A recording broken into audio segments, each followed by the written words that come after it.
Thanks to POCKETSMITH for sponsoring today's episode. POCKETSMITH tracks your spending, income, and investments all in one place, so you get a holistic view of your finances. POCKETSMITH has a special deal for Investing Compass listeners. Get 50% off your first 2 months of the POCKETSMITH Foundation or Flourish plans. To get your deal, go to pocketsmith.com/investing compass or find the link in the podcast notes. So we need to get through this one quickly because Shani needs to get on a plane. Mm-hmm. So we're just, revolving around Shani's schedule, of course. You're going to Hobart. Yes. So let's try to get through this so that you don't miss your flight. So the second most popular ETF in Australia is an ETF that offers international exposure. And this should take no one by surprise. More investors are looking to get exposure to more than what the Australian market offers. And ETFs are an easy, cheap, and quick way to do this. Australian investors are much more comfortable with investing directly in Aussie shares. And this makes sense, of course, because you know the companies, it's cheap to transact. But that means that to get access to international markets, a lot of Australians are turning to international ETFs that want this exposure. So when we look at the Aussie market, international markets can fill a few holes in a portfolio in terms of exposure. It gives exposure to other markets and companies and exposure to sectors and industries that Australia might be lacking in. So technology and healthcare are good examples. And it also provides diversification for investors that are looking past Australia's very concentrated market, which of course is heavily focused on financials and materials. And the issue, and what this podcast is trying to address, is that international ETFs are all built differently. The name encompasses every market in the world, and that means that you find very different ETFs with very different exposures under the same banner. And we always advocate for investors to understand what they're investing in and how that aligns with the goals you're trying to achieve. And we won't bury the lead here. The best ETF is different for each investor. But what we're going to do is we're going to go through the most popular international equity ETFs and the investors that they may suit. So the Vanguard MSCI International Shares ETF with the ticker symbol VGS provides exposure to more than 1,200 companies across developed markets, keeps costs low, and offers investors a simple way to access global markets. So that'll be our first. Okay, and VGS offers broad market international exposure, but there are circumstances where other global equity ETFs may deserve consideration for certain investors. And the rest of the ETFs show these choices in action. So some investors may want to tilt towards higher quality companies. And there's the VanEck MSCI International Quality ETF with the ticker symbol QUAL. Others might prefer a more concentrated portfolio of global blue chips represented by iShares Global 100 ETF with the ticker symbol IOO. And some might want to reduce their dependence on the United States through the Vanguard All World ex-US Shares ETF with the ticker symbol VEU. Okay, so those are all the ETFs we're going to go through, but we're going to start with VGS. And if you're looking for a single ETF that captures the growth of global share markets, VGS is difficult to beat. Fund tracks the MSCI World ex Australia Index, and that provides exposure to approximately 1,260 large and mid-sized companies across 22 developed markets, and that's as of 30th of April, 2026. The portfolio includes many of the world's most successful businesses, including tech giants, healthcare leaders, consumer brands, and industrial companies. It is highly concentrated in the US, with exposure to the country making up more than 70% of the index. And so one of the key characteristics of VGS is that it is a market cap weighted approach. We've spoken a lot about market capitalization versus equal weighted, but basically, market capitalization just means that you own companies in proportion to their size. So as companies grow, they naturally become larger positions in a portfolio. Turnover in a market capitalization weighted index is relatively low compared to active or factor-based investing or an equal weighted index, and that minimizes taxes and transaction costs. All right. So one thing that our analysts call out about VGS is that they like that Vanguard also adds value through implementation. The objective of VGS is to track the index as closely as possible, but the team uses several techniques to minimize tracking error. This includes using futures to keep cash invested, managing index rebalancing efficiently, and engaging in securities lending.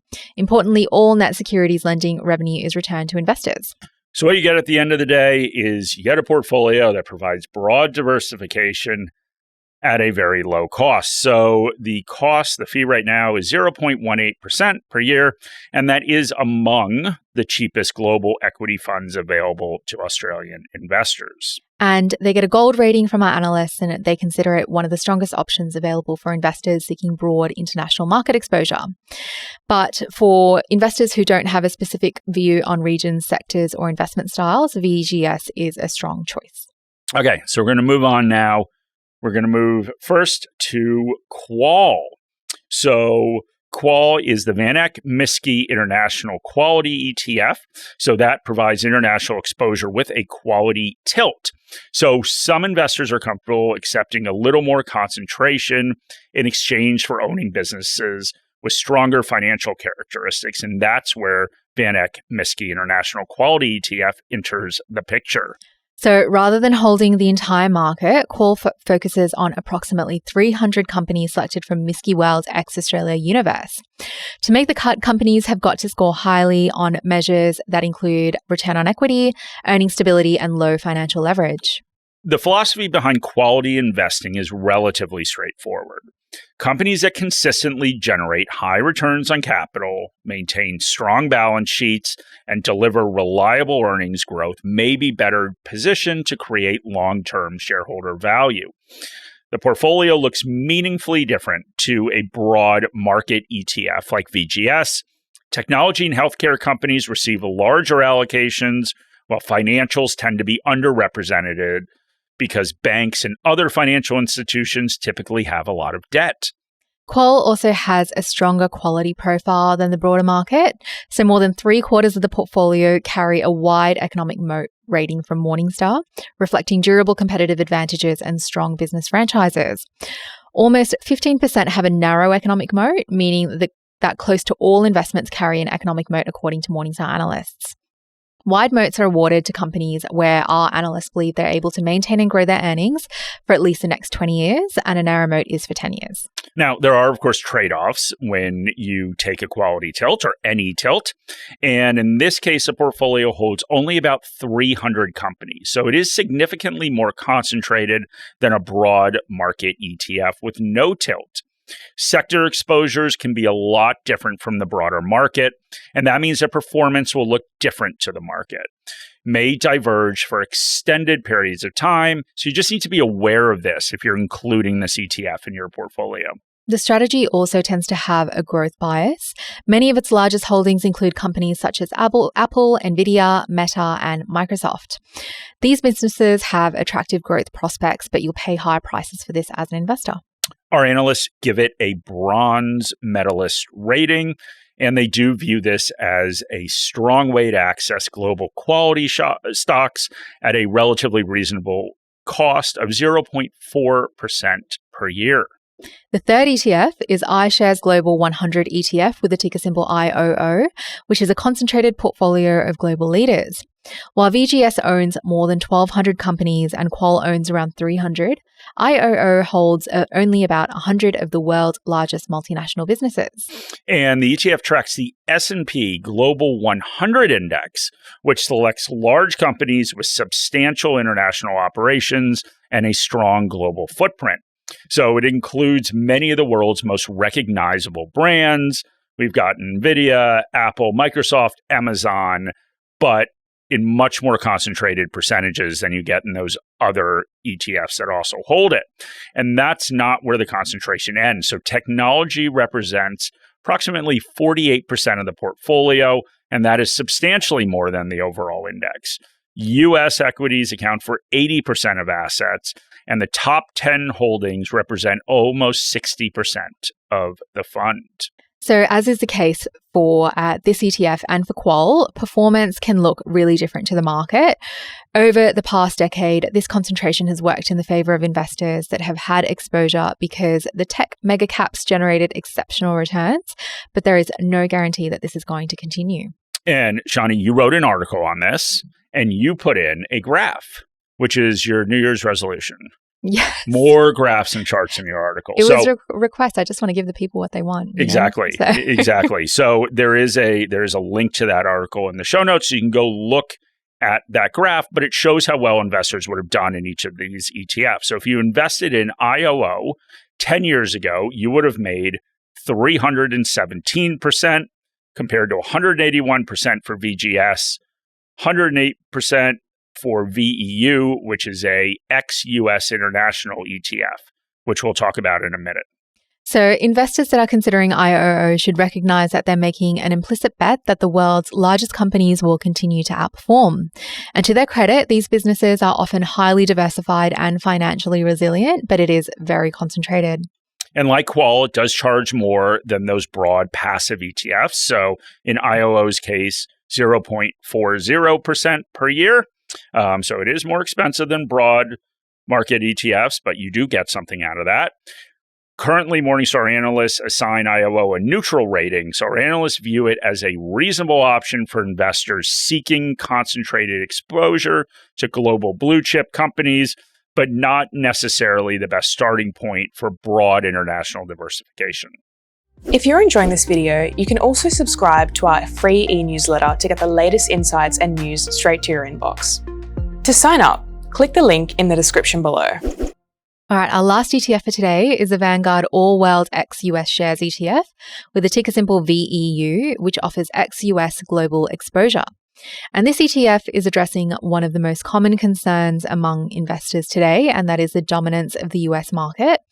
All of the ETFs that we've mentioned so far have significant exposure to the US. And every benchmark is a little bit different, but generally the US represents around 70% of global developed market indices. So this is an ETF for investors who don't feel comfortable with that level of concentration. VEU excludes the US entirely. Instead, it provides exposure to 3,835 companies across developed and emerging markets outside of the US. The portfolio includes significant allocations to Japan, China, the UK, Canada, France, and other international markets. And it is very diversified at an individual holding level. So every holding accounts for less than 2% of the overall assets, and the portfolio spans thousands of companies across dozens of countries. This hasn't been seen in the other ETFs that we've been talking about today. And the obvious trade-off is that investors completely miss the world's largest equity market. For US investors, an ex-US strategy often makes sense because they may already have significant domestic exposure. For Australian investors, the case is less straightforward. Excluding the US means excluding many of the world's most innovative and profitable companies, including many of the tech leaders that have driven global equity returns over the past decade. But that doesn't mean that VEU lacks all merit. So the ETF can serve a purpose for investors who already have a substantial U.S. exposure elsewhere, or those who want to diversify away from that U.S. dominance. Cost is another strength, so it is just 0.04% per year. VEU is one of the cheapest global equity ETFs available to Australian investors. And Morningstar analysts assigned the fund a bronze medalist rating. While the exclusion of US equities may not suit every investor, the strategy provides an efficient and low-cost way to access the rest of the world markets. So that, of course, brings us to the most important question, Shani. Which ETF is right for you? And the best ETF ultimately depends on what role you want international equities to play in your portfolio, and of course, the rest of the holdings that you have in that portfolio.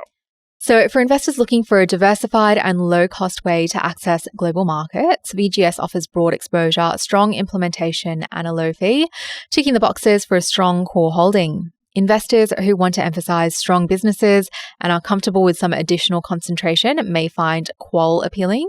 The quality focus has historically produced a portfolio of highly profitable companies with durable competitive advantages. And of course, investors that want a more concentrated portfolio with those global leaders that we mentioned earlier, they may gravitate towards IOO.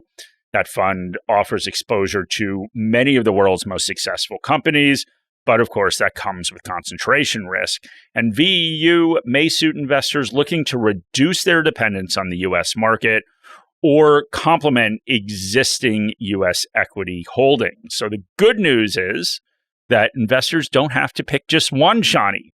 So some may choose VGS as a core holding and then add a tilt. So they could use qual as a satellite position to provide that quality tilt. They might pair VGS with VEU to adjust those regional allocations. So there would be some overlap, but they're all different. There are all sorts of different ways investors can use this to tilt their portfolio in a certain direction. And ultimately, the most important decision is not which of these ETFs is marginally better than another. It is developing a clear understanding of why you are investing internationally in the first place. And then one more point we wanted to make. Each of the most popular international ETFs offers a distinct path to international exposure, but this is not an exhaustive list. So these are the 4 most popular global ETFs in Australia, but Morningstar also awards medalist ratings to 7 active and 12 passive global equity picks, including 4 passive options in the World Large Blend category. We also award medalist ratings to a few options in Equity North America and Equity World Mid Small Cap categories. Like those 4 distinct ETFs, these ETFs may fill the right hole in your portfolio and fit with your other holdings and let you get to the goal that you want to achieve. So thank you very much for listening. We really appreciate it. Hopefully you learned a little bit more about ETFs today, and there is Shani's article in the show notes for more detail. This video has been prepared for clients of Morningstar Australasia Proprietary Limited and or New Zealand wholesale clients of Morningstar Research Limited. Any general advice has been provided without reference to your financial objectives, situation, or needs. You should consider the advice in light of these matters and any relevant product disclosure statement before making any decision to invest. To obtain advice for your own situation, contact a financial advisor.